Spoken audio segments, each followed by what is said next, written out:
Ang daming tao dito sa Jones Bridge. So bababa tayo dito.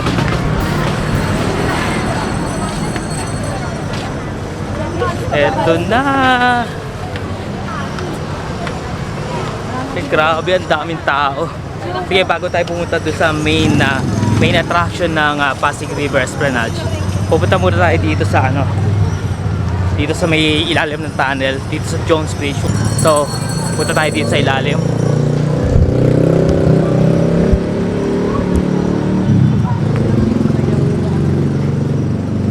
So, malinaw dito. Maliwanag dito. Dati napakadilim dito sa tunnel na to. Since ito na nga ginagawa na ho yung phase 2 ng Pasig River Esplanade.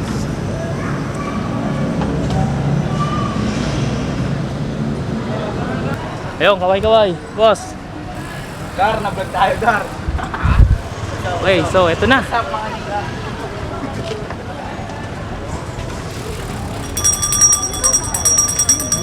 Ay, dami.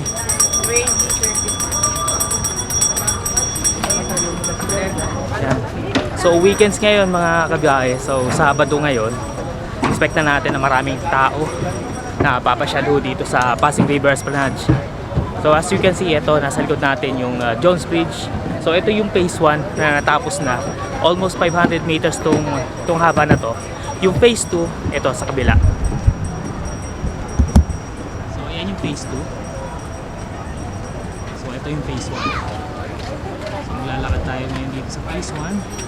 Lalakarin natin yan sa likod, hanggang sa likod ng Manila Post Office. Tara!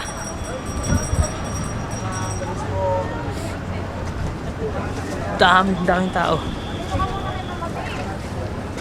Ayan, marami. Karamihan dito mga kabataan. Ayan, na first time na makadaan ho dito sa Pasig River Esplanade.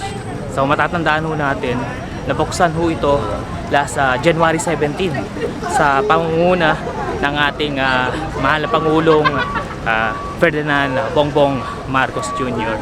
At kasama rin po si First Lady. Ayan, ito na. Maganda.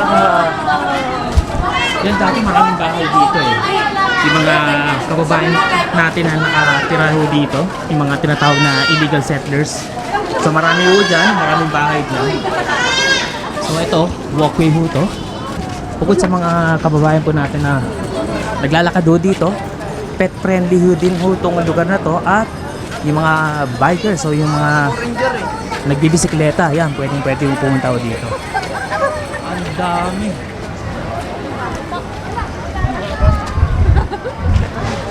Ayan, ang dami na picture, ayan, selfie, kasama yung mga pamilya, barkada, ayan, kaibigan. Ayan, dami oh. Ang dami nila. Ganda ng ganda ng background natin dito sa, maganda yung background natin, oh, Jones Bridge, oh. So nandito na tayo sa Pasig River Esplanade. Phase 1 ho ito mga kaibigan, phase 1. 500 meters ang haba ho nito. Hey! So what's up? Yan, ganda oh. Dami oh. Maganda. Nakakatuwa naman. At main attraction din po pala rito mga kaibigan, yung fountain po nila, ito. Dito na, mga kababayan. Yung fountain po nila.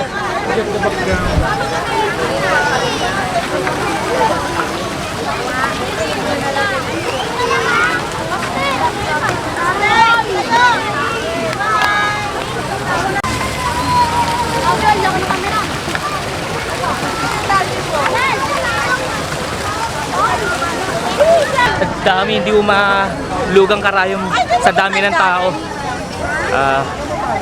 I hope na narinig nyo ako mga kabiyahe, dahil marami nga ho tao dito. At bukod sa maraming tao at marami rin pagkain, maraming nagtitinda dito sa baba, sa gilid ng Manila Post Office. Kaway-kaway po. Ayan. Bukod ho doon, kaya na sinabi ko sa inyo, yung main attraction ho dito, yung dancing fountain. Ayan, very colorful yung mga ilaw ho natin dito. At the same time, pinapakita ko dito sa ano, sa fountain. Ayan. Yung kultura, yung kultura natin sa sayaw. Kung hindi ako nagkakamali, yung pinapakita ko dito is yung pandango sa ilaw. Ayan. So lakad ho tayo dito. Ayan, nakakatuwa naman. Dami.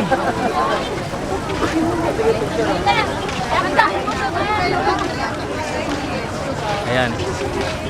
Ayan, paalala lang ho sa mga gustong pumasyal ho dito sa Pasig River Esplanade. At pwede naman kayong magdala ng pagkain ho dito. Wag lang ho kayong magkakalat. May mga designated na basurahan ho dito. At ayan. Tsaka yung ilaw, napakaganda oh. Nakikita nyo yung mga ilaw. Ayan, parang nasa Espanya ka. Parang Venice. Ayan, at meron mga nagro-rubing na guard. Ayan, katulad nito, ayan si Kuya. Ayan, para i-keep yung safety ho natin, peace and order ho dito sa Pasig River Esplanade.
Maraming pagkain dito sa baba, oh. Sa baba ng Manila Post Office. Mamaya puntahan natin kung ano yung mga tinitinda. Hi ka daw sa vlog niya. Ayun oh. Hey ma'am, gusto ko kayo. First time mo dito? First time. Taga saan ho kayo? Taga Padilla. Padilla. San Miguel. Layo ah. Sige po, ingat po ah. Ayan. Ayan, may mga nakausap po tayo. Ayan, mga kababayan po natin na dumayo pa dito kahit malalayo sila. Mas pa naman. Ayan no, pamilya ho yung nakabisita ho dito sa Pasig River Esplanade.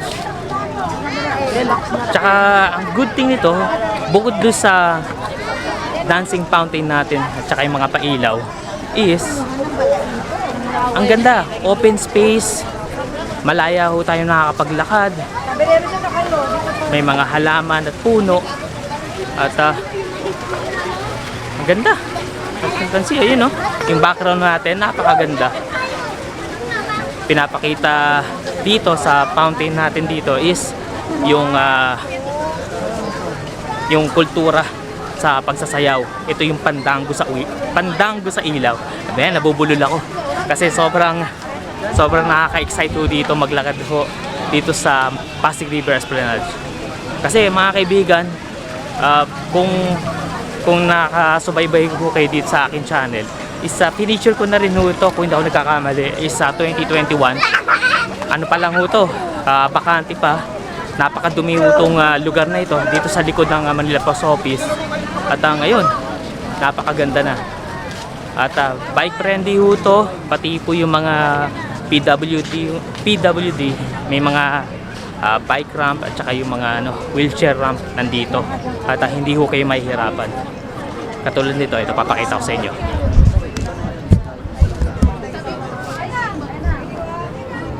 Ayan.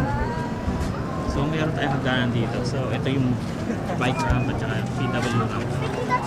So hanggang dito lang po muna tayo. So ito yung end ng 500 meters ng Pasig River Esplanade. Bye, boss.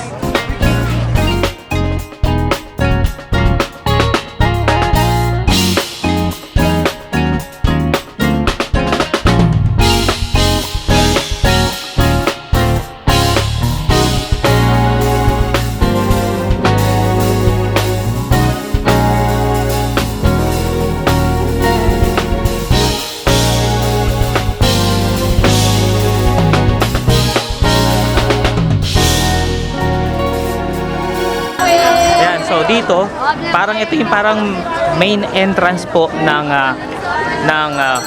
Pasig River Esplanade. As you can see, grabe, sobrang dami mga kababayan ho natin dito. Dito ang entrance nila. As you can see rin, may mga pagkain ho dito. Meron din mga pizza, may mga souvenir, balot, popcorn. Yun, yung mga isaw, kwek-kwek, nandyan.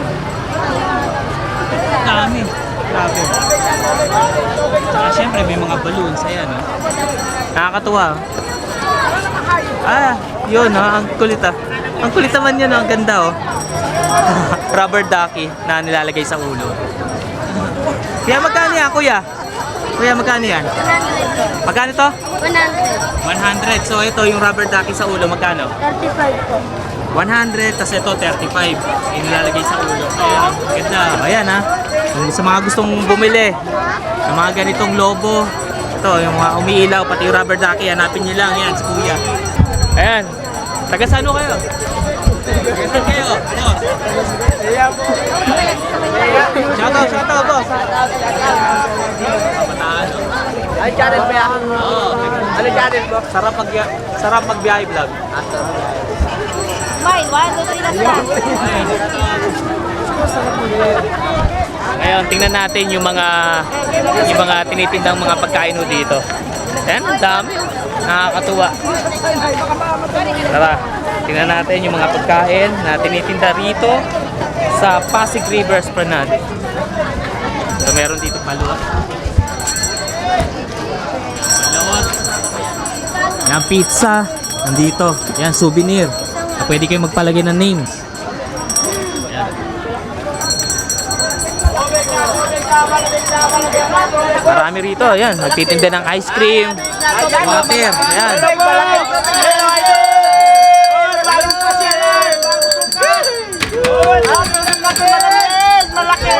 Malamig daw. Ayan.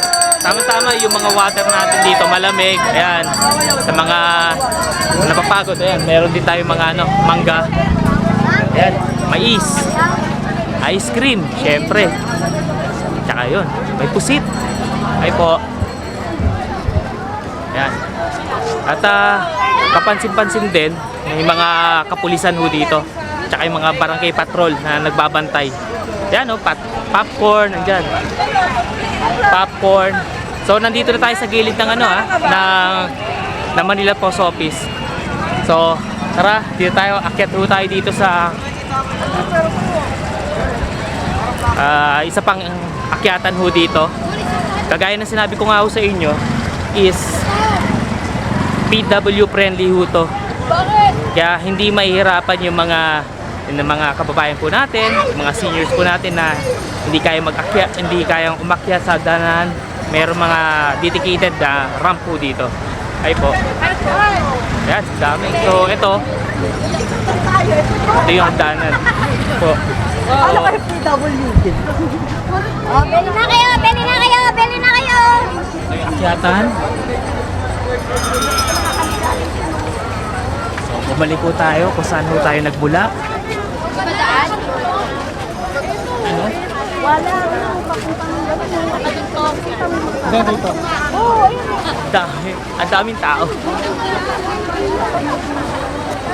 Kaya nakakatuwa. next time balik na lang tayo. Dahil nga Sabado ngayon, talagang expect na natin. Weekends, Friday, Saturday, Sunday, maraming tao po talaga. Daming tao.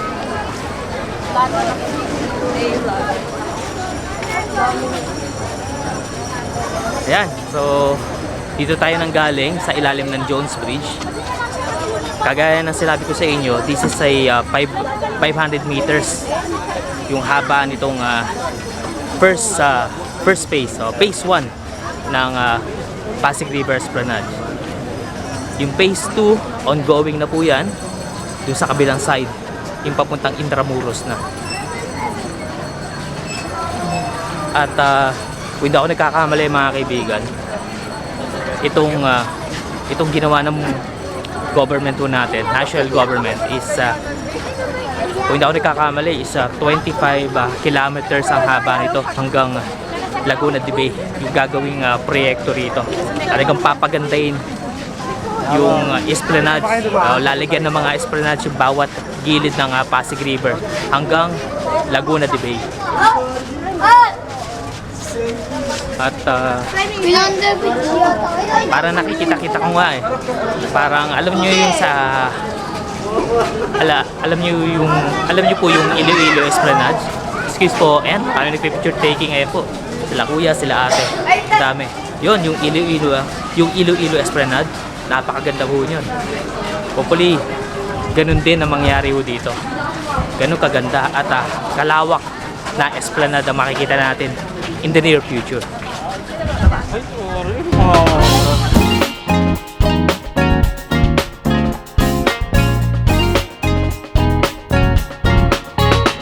Tapos ang ating pagbisita dito sa Pasig River Esplanade. Ngayon, ano po masasabi nyo sa ating nasaksihan na Pasig River Esplanade na bukas na po sa publiko? Ayan. Hello po. Hi po. Hi po. Taga-sano kayo? Taga-sano kayo? Parola! Parola lang, dito lang. Shoutout po. Ayan. Bye-bye. Ayan. Ayan, nakakatuwa yung mga kabataan at marami nga akong bumisita, pamilya, mga kabataan dito sa bagong bukas na Pasig River Esplanade. So mga kaibigan, mga kabiyahe, ano po ang iyong masasabi sa Pasig River Esplanade? Ngayon po, bukas na po sa publiko. Hello po, ayan po. Hello! Taga-saan kayo, ma'am? Sa taga-Pateros kami, Pasig Chapter. Ayun, Pasig Chapter. Ayan, hello, Pupunta ko vlogger. kayo doon? Pupunta na? Yes, papunta pa lang ngayon doon. Runner Okay po po. Pateros. Hello, Sige po, vlogger. ingat po. Ayun, mga taga-Pateros. Di ba? Nakakatuwa. Mga kababayan po natin na dumadayo pa sa mga iba't ibang lugar po ng Metro Manila para masaksihan itong Pasig River Esplanade. So hanggang dito lang po muna ang ating video o vlog sa araw na ito. Sa mga hindi pa po nakakapag-subscribe, please click nyo lang po yung subscribe button below and hit that notification bell para ma-notify po kayo sa mga bagong videos po natin. Hanggang sa muli mga kaibigan, kita-kits, always stay safe and God bless. Maraming po salamat. Lungsod ng Maynila. And bisita po kayo rito sa Pasig River Esplanade.